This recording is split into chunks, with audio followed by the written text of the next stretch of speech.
Olá, tudo bem com você? O capítulo 3 do Evangelho de João mostra um encontro muito especial entre um líder judaico, um mestre em teologia, e Jesus. Mostra também que Jesus dava tanta atenção a um auditório composto por milhares de pessoas quanto a um auditório composto por uma pessoa. Nicodemos foi buscá-lo à noite de maneira escondida, porque talvez tivesse vergonha de ser visto com Jesus, de admitir que não sabia alguma coisa. E mesmo assim Jesus estava esperando por ele. Ou seja, nunca, jamais iremos surpreender Jesus. Quando precisarmos dele, quando precisarmos da atenção dele, quando nos dirigirmos a ele em oração, ele sempre estará lá para nos receber, nos atender, nos acolher e nos responder. Alguns pontos importantes deste capítulo podemos destacar que são os seguintes. Nicodemos não queria ser visto com Jesus. Ele foi até Jesus à noite, mas o importante é que foi. Então, realmente, o mais importante é que nós vamos a Jesus, não deixemos de buscá-lo a qualquer momento. Nicodemos queria uma discussão teológica, mas Jesus foi ao âmago da questão. É preciso nascer de novo. Às vezes nós complicamos o que é simples, né? O conhecimento sem conversão tem pouca utilidade. Nicodemos sabia muito de teologia, Nicodemos tinha muito conhecimento, mas precisava passar pela conversão, pelo novo nascimento. O novo nascimento é o cartão de entrada no céu. A dificuldade de um doutor em teologia para entender a coisa mais simples, ser cristão, de fato, é nascer de novo. E a expressão aqui no original grego significa nascer do alto, nascer do céu, entregar o coração a Deus e permitir que Ele faça a transformação em nossa vida. Esse é o novo nascimento. Jesus também menciona água e espírito, ou seja, o batismo por imersão nas águas e a renovação ou transformação espiritual. Água e espírito. De nada adianta ser lavado por fora se não houver conversão por dentro, conversão do coração, conversão da mente e dos pensamentos. A obra do Espírito é silenciosa, mas seus frutos são bem visíveis. Jesus diz que o vento sopra onde quer, ouves a sua voz, mas não sabes de onde vem. O interessante é que a palavra vento aqui é a mesma para espírito, ou seja, pneuma. O vento sopra onde quer. Não vemos o seu agir, mas vemos os resultados desse agir, vemos os frutos visíveis na vida de uma pessoa, que é guiada pelo Espírito. Nós somos mestres em complicar as coisas simples. Só Jesus pode falar com autoridade das coisas celestiais, pois veio de lá com essa missão. Isso está nos versos 12 e 31. Jesus veio do céu com a missão de falar das coisas celestiais. Olhar para a serpente era simples, e disso dependia a cura. Olhar para Cristo também é simples, e disso depende a salvação. Jesus compara o fato de que ele seria erguido na cruz com aquele momento na história de Israel em que Moisés ergue uma serpente de bronze para que aqueles que olhassem para ela fossem curados.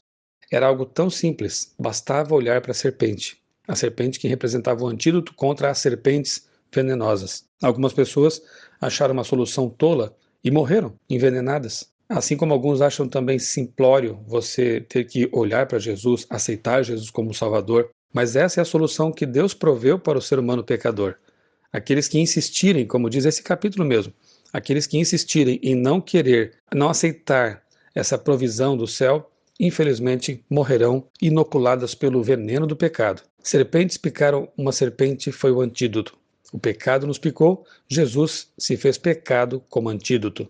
O verso 16 desse capítulo é um dos versos mais conhecidos pela cristandade ao longo de toda a história, porque diz assim: Deus amou o mundo de tal maneira que deu seu Filho unigênito, ou único, para que todo aquele que nele crê não pereça, mas tenha vida eterna. Amor infinito de um Deus infinito. Esse verso ajuda a avaliar o valor de cada ser humano. Nós valemos a vida de Jesus. E esse tanto amor aqui de Deus, ele realmente se manifestou, ele foi expresso, não ficou apenas em teoria, em palavras, porque ele foi manifestado pela morte do Filho de Deus. Verso 17, Jesus veio para salvar todo aquele que o aceita. Verso 19, por amar as trevas, muita gente não sabe o valor que tem a luz. Quem não deve não teme, não tem nada a esconder, e isso a gente encontra no verso 21 deste capítulo, que diz assim: quem pratica a verdade aproxima-se da luz, a fim de que as suas obras sejam manifestas, porque feitas em Deus. Ainda no verso 21 podemos refletir que somente podemos praticar boas obras por intermédio de Deus. É Ele quem opera em nós, se nós desejarmos e se nós permitirmos. No verso 29 nós encontramos aqui uma comparação interessante de João Batista, que diz que o que O que tem a noiva é o noivo. O amigo do noivo, que está presente e o ouve, muito se regozija por causa da voz do noivo. Pois esta alegria já se cumpriu em mim. Convém que ele cresça e eu diminua. Encontramos mais uma vez aqui a humildade de João Batista, que se via como um precursor de Jesus, como um mensageiro apenas. Não deixou que a sua fama, o seu poder nas palavras e atitudes lhe subissem à cabeça, mas sempre entendeu que aquele que deve ser exaltado é Jesus. A noiva pertence ao noivo, ou seja, a igreja pertence a Jesus. João tinha a clara noção de que a igreja não era dele, mas de Jesus. A igreja não tem dono, ela pertence a Jesus. Verso 30, nossa vida deve exaltar a Cristo.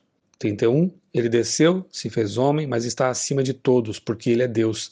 João Batista nos faz lembrar mais uma vez que, embora Jesus tenha estado aqui na condição humana, ele assumiu a forma humana, a carne humana, ele nunca deixou de ser Deus. Isso está claro em todos os evangelhos, inclusive em textos do Antigo Testamento.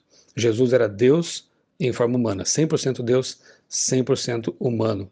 Verso 36, quem tem o Filho de Deus tem a vida eterna, agora e no futuro.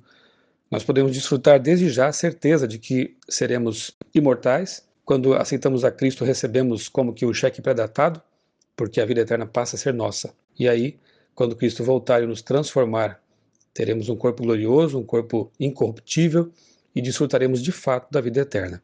Verso 36, rejeitar é tratar com indiferença o que se sabe. E diz que quem rejeita o Filho não terá a vida eterna. Quem rejeita o Filho, portanto, abraça a morte. Não seja essa a nossa situação, mas seja a de Nicodemos, porque lá adiante nós vamos ver que esse homem realmente aceitou as palavras de Cristo e se converteu. Permitiu que o Espírito Santo agisse na vida dele. Que sejamos como Nicodemos, possamos ir a Jesus, ter uma conversa íntima com ele, aceitar a sua proposta de novo nascimento ou nascimento do alto e assim ter uma vida de plenitude agora e uma vida eterna com Jesus quando ele voltar. Eu sou o pastor Michelson Borges, desejo a você um dia muito abençoado na companhia do nosso Mestre e nosso Salvador, Jesus Cristo, porque ele amou o mundo de tal maneira que se deu para a nossa salvação. Um grande abraço.